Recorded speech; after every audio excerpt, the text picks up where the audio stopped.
कि हम वो है जिन्हें पैदा होते ही उम्मीदों से लाद दिया जाता है, फिर थोड़े बड़े होते ही किताबों का बोझ डाल दिया जाता है।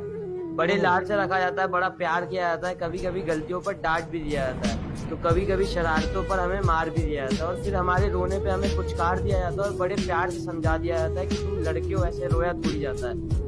तुम्हारे आँसुओं को तुम्हारी आँखों में कैद कर दिया जाता है, तुम्हारी भावनाओं को तुम्हारे दिमाग में बाँध दिया जाता है। तुम्हारी काबिलियत तुम्हारे मार्क्स पे जज की जाती है, तो तुम्हारी औकात तुम्हारे कपड़ों से ही बता दी जाती है।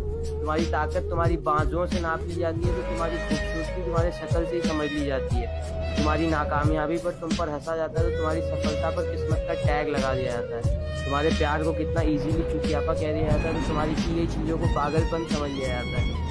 तुम्हारे दिल टूटने पर हाथ में मदिरा थमा दिया जाता है, तो तुम्हारे अधूरे प्यार को कटवा लिया का टैग दे दिया जाता है। तुम्हारे फीलिंग्स का गला घोट दिया जाता है, तुम्हारे इमोशंस को फांसी पर चढ़ा दिया जाता है और बड़ी सरलता के साथ कह दिया जाता है कि तुम